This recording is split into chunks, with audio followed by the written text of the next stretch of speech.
Hi అండి, అందరూ ఎలా ఉన్నారు? బాగున్నారా? నేను కూడా చాలా బాగున్నాను. ఈరోజు వచ్చేసి ఇంకో మంచి వీడియోతో మీ ముందుకైతే వచ్చేసాను అనమాట. మన ఛానల్ ఎవరైనా ఫస్ట్ టైం చూస్తున్నట్లయితే లైక్ చేయండి, షేర్ చేయండి, సబ్స్క్రైబ్ చేసుకోండి. సో వీడియో ఎండ్ వరకు చూడండి. మధ్యలో కొన్ని టిప్స్ చెప్తాను, మధ్యలో స్కిప్ చేశారంటే మీరు దాన్ని మిస్ అవుతారనమాట. సో వీడియోలోకి అయితే వెళ్ళిపోదాం. 2 ఇయర్స్లో 5 lakhs ఎలా సేవ్ చేయాలి? సో మీకు ఏదైనా ఐడియాస్ ఉంటే కామెంట్ సెక్షన్లో కామెంట్ చేయండి. సో నేను ఆలోచించిన దాని ప్రకారం నేను ఈ వీడియో అయితే రాశానమాట. సో మీకు ఇంకేదైనా థాట్స్ ఉంటే చెప్పండి, నేను కూడా తెలుసుకుంటాను. నెక్స్ట్ వచ్చేసి 2 years అంటే 24 months మనకి టైం అనమాట. సో అందులో మనం ఎలా చేయాలి అంటే చిట్టి లక్షల్లో వచ్చే అమౌంట్ చిట్టి కట్టాలన్నమాట. లేదు ఆర్డి, ఎఫ్డి, ఎస్ఐపి ఇలా 3 దాంతోనే మనం ఇన్వెస్ట్మెంట్ చేసి 5 lakhsని అయితే అచీవ్ చేయగలుగుతాము. సో ఎలానో చూసేద్దాం వచ్చేయండి. చిట్టి 5,000 కట్టారనుకోండి. సో 20 members ఉన్నారు. 2 yearsకి ఎంత అవుతుంది? 2 yearsకి 24 months కాబట్టి సో నేను 20 members 24 members అలా మనం అనుకుంటే 20 members ఉంటే 1 lakh అవుతుంది. 20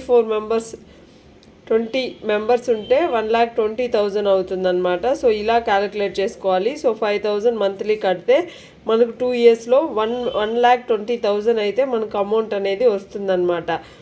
సో ఈ అమౌంట్ పక్కన పెట్టుకుందాం. నెక్స్ట్ ఆర్డీ వేద్దాం. ఆర్డీ అయినా ఎఫ్డి అయినా.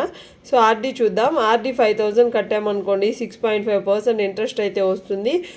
సో 1,36,187 రూపీస్ అయితే మనం అచీవ్ చేయగలుగుతాం అన్నమాట 2 yearsలో.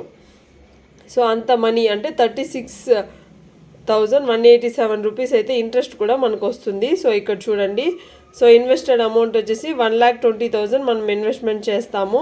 దాంతో మన ఎస్టిమేటెడ్ రిటర్న్స్ వచ్చేసి 16,187 రూపీస్ అయితే మనకు వస్తుంది. మొత్తం కలిపి 1,36,187 రూపీస్ అయితే మనకు ఓవరాల్గా ఆర్డీ కట్టడం వల్ల వస్తుందన్నమాట.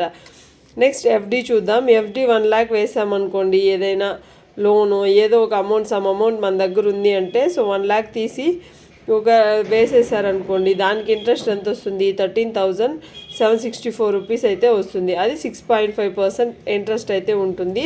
సో ఓవరాల్గా మనకు 1,13,764 రూపీస్ అయితే మనకు అమౌంట్ అయితే రిటర్న్స్లో వస్తుందన్నమాట ఆఫ్టర్ 2 years. సో ఇలాగా చిట్టి అయిపోయింది, ఆర్డీ అయింది, ఎఫ్డి కూడా అయిపోయింది. నెక్స్ట్ ఫైనల్లీ ఏముంది? ఎస్ఐపి.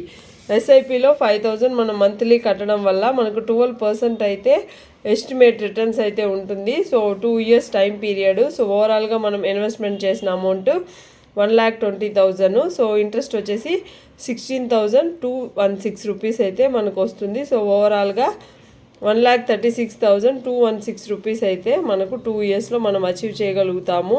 సో ఇలాగా చిట్టి, ఎఫ్డి, ఆర్డి, ఎస్ఐపి దీంతో మనకు లక్ష రూపాయలు ఆల్మోస్ట్ వచ్చేస్తుంది. సో దీనికన్నా ఇంట్రెస్ట్ ఉంటుంది కదా, ఇంట్రెస్ట్ కూడా మంచి అమౌంట్ అనేది మనకు వస్తుంది. గ్యారంటీ ఉంటుందన్నమాట. ఈ మనీకి మనం గ్యారంటీ అయితే ఇవ్వచ్చు. ఎఫ్డీలు, ఎస్బి, ఆర్డీలు ఎక్కడికి పోవు.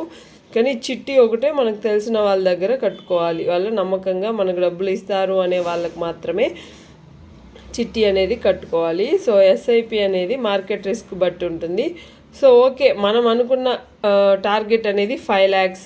సో మనం అచీవ్ చేయగలుగుతామా లేదా అని ఒక బెంగ లేకుండా సో మీరు ఓవరాల్గా మొత్తం క్యాలిక్యులేట్ చేస్తే టోటల్ మనకు అమౌంట్ వచ్చేసి 5,06,167 రూపీస్ అయితే మనకు వచ్చేస్తుంది అనమాట. సో ఇలా క్యాలిక్యులేట్ చేసుకుంటే హ్యాపీగా మనకైతే 5 lakhs వచ్చేస్తుంది. సో దీనికి మనం ఇన్వెస్ట్మెంట్ చేయాల్సిన అమౌంట్ ఎంత? మంత్కి 15,000 మనము ఇన్వెస్ట్మెంట్ అనేది చేయాలి మంత్లీ అంటే 15,000 మీరు తీసి పెట్టుకోవాలి. ఒకవేళ మీకు 30,000 శాలరీ వస్తుంది అంటే సో 15,000 మీకు ఖర్చులకు పోయినా ఇంకో 15,000 అయితే మీరు సేవింగ్స్ అనేది చేయొచ్చు. ఇలా సేవ్ చేసుకుంటే హ్యాపీగా 5 lakhs సేవ్ చేయొచ్చు. సో అలాగే మనం పెంచుకుంటూ పోవాలి. ఒకేసారిగా అప్పులు చేసి హౌస్ కొనుక్కోవడమో లేదంటే ల్యాండ్ కొనుక్కోవడమో కాకుండా ఇలా ప్లాన్ చేసుకుంటే మీకు ల్యాక్స్లో అమౌంట్ అనేది సేవ్ చేసుకోగలుగుతారు. ఏదైనా ఒక వస్తువుని కొనుక్కోవడమో లేదంటే ల్యాండ్ కొనుక్కోవడమో లేదంటే ఒక అపార్ట్మెంట్కి డౌన్ పేమెంట్ కట్టడమో ఇలాగా యూజ్ అవుతుందన్నమాట. ఒక 10 years పెట్టుకుంటే మీకు హ్యాపీగా మంచి అమౌంట్ అనేది వస్తుంది. సో మీకు తగినంత ఇల్లుని మీరు అయితే తీసుకోవచ్చు. లేదు మాకు ఇల్లు అవసరం లేదు, ల్యాండ్ కొనుక్కుంటాము, లోన్ పెట్టి ఇల్లు కట్టుకుంటాము అనుకున్నా అలా కూడా ప్లాన్ చేసుకోవచ్చు అనమాట. సో 30,000 శాలరీతోనే మీరు 5 lakhs అనేది అచీవ్ చేయొచ్చు. మిమ్మల్ని మీరు సెల్ఫ్ మోటివేట్ చేసుకొని ముందుకైతే వెళ్ళండి. ఎవ్వరు చెప్పరు రూపాయి సేవ్ చేసి మంచిగా బతకండి అని చెప్పి మనమే చెప్పుకోవాలి. సో మనల్ని మనమే మోటివేట్ చేసుకోవాలి. సో ఇలా ప్లాన్ చేసుకోండి, ఈజీగా 5 lakhs అనేది అచీవ్ చేసేయచ్చు. సో 15,000 మీరు మంత్లీ సేవింగ్స్ చేస్తే. ఓకేనా అండి? ఈ వీడియో నచ్చితే ఒక లైక్ ఇవ్వండి. ఇంతవరకు చూస్తున్నారంటే నా వీడియోస్ మీకు నచ్చుతుందని నేను అనుకుంటున్నాను. సబ్స్క్రైబ్ చేసుకోండి. బాయ్.